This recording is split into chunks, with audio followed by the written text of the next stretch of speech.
Assalamualaikum warahmatullahi wabarakatuh, sahabat sekalian. Sangat heboh apa yang disampaikan oleh mantan Ketua Umum P3 yang pernah ditahan KPK karena kasus korupsi, Roma Hurmuzi. Mari kita dengarkan bersama. Jangan kemudian kita mengangkat soal ini sholat, yang lain nggak sholat. Ini sholatnya bolong-bolong, ini sholatnya rajin begitu. Kemudian itu digunakan untuk ukuran kepemimpinan dia layak atau tidak. Kami partai Islam, ya. Tetapi pada sisi yang lain, kita ketika memilih pemimpin, bahkan di dalam Al-Ahkamus Sultaniyah, di dalam kitab yang menjadi salah satu rujukan untuk tata negara dalam hukum Islam sekalipun, seorang pemimpin yang ahli maksiat itu masih memiliki hak untuk ditaati sepanjang dia tidak melarang kebebasan beragama. Jadi, ini persoalannya adalah kualitas dan kapasitas memimpin. Ketika kita berbicara kualitas siddiq, amanah, fatonah, tablik sebagai ukuran seorang pemimpin, bukan kesalehan yang diambil, tetapi integritas dia. Dan ini yang harusnya menjadi penglihatan dan fokus kita bersama terhadap 3 calon presiden yang nanti akan muncul ini. Jadi jangan kemudian menyoal, wah yang ini nggak beres ini karena suka lihat film bokep misalnya begitu yang kemudian diedarkan di media sosial. Yang ini nggak beres karena anaknya nggak pakai jilbab begitu. Jadi ini bukan ukuran. Nah, sahabat kalian, pemimpin menurut Romi itu nggak harus dilihat sholat atau tidak, atau anaknya berjilbab atau tidak, tapi lihat saja kualitas dan kapabilitasnya. Lucu ya, sekaligus memprihatinkan.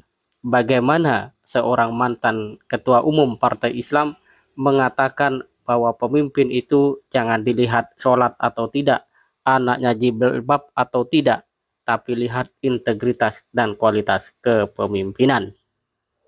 Ini tentu saja kalimat yang apa sebenarnya tidak jelas, dan atas dasar apa kemudian bisa ditimbang pakai rasio siapa. Kalau misalnya seseorang mau menikah, terutama seorang perempuan yang notabene akan membutuhkan seorang imam, pemimpin keluarga, apakah iya perempuan itu mau menerima saja lelaki yang tidak sholat dan misalnya menonton film yang tidak karu-karuan? Jelas tidak akan mau. Lalu bagaimana? Itu baru pemimpin untuk satu orang dalam sebuah keluarga, rumah tangga. Bagaimana kalau pemimpin untuk seluruh rakyat Indonesia? Apakah bisa dikorelasikan orang yang suka dengan film-film yang tidak karu-karuan secara moral itu memiliki integritas?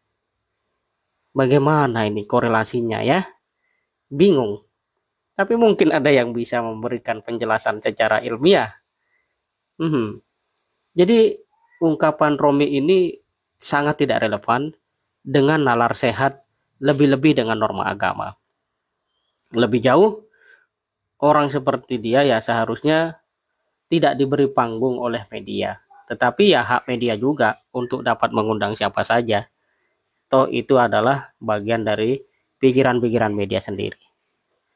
Dalam tinjauan kepatutan, sayang saja seorang koruptor masih dipersilakan bicara kebijaksanaan, bicara kualitas kepemimpinan yang dirinya sendiri di depan hukum telah dinyatakan tidak memiliki itu semua.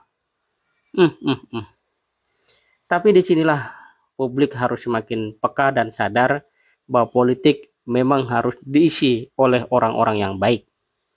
Intinya jangan kalah percaya diri sama orang yang pernah korupsi. Kalau dia bertobat sih tidak masalah. Tapi kalau narasinya tidak membangun sesuatu yang membuat nalar kita tumbuh secara sehat, progresif, ya buat apa? Soal agama misalnya, itu adalah soal hati.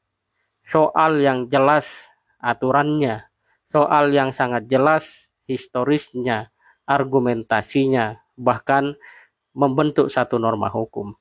Jadi tidak boleh siapapun secara tidak memadai atau tidak memenuhi syarat itu memberikan penalaran secara menyimpang. Ya misalkan saja, orang sholat atau tidak sholat bukan ukuran dalam hal kepemimpinan. Pertanyaannya memimpin apa dulu? Kalau memimpin upacara, apalagi sebuah festival, ya silakan saja. Tapi kalau orang yang suka nonton film jelek secara moral, apakah punya hak untuk memimpin dan pantas? Ini juga pertanyaan. Kalimat-kalimat itu selain tidak berdasar juga tidak berguna apa-apa. Apa iya orang yang tidak bisa nyetir mobil harus dipaksa jadi seorang driver? Bahaya. Ya. Apa iya seorang maling boleh jadi pemimpin majelis taklim? Yang benar aja. Jadi simpelnya ya ada-ada saja sih Pak Romi ini. Ya, tapi harus disadari bahwa rakyat sudah mulai sadar dan ingat akan perilaku yang tidak baik dari para pemimpin negeri. Ya, justru mereka harusnya melakukan introspeksi dan jangan menganggap rakyat ini seakan-akan ya hanya bisa mendengar. Juga punya mata, punya nalar yang bisa menimbang dengan akal sehat. Yang pasti dalam hal memilih pemimpin harus diserahkan kepada ahlinya. Ahli dalam segala kebaikan, ya. Yang penting jangan ahli korupsi, ahli berbohong, dan ahli memutar kesehatan otak, kewarasan nalar ya, sampai ke plinger. Itu saja. Semoga bermanfaat. Assalamualaikum warahmatullahi wabarakatuh.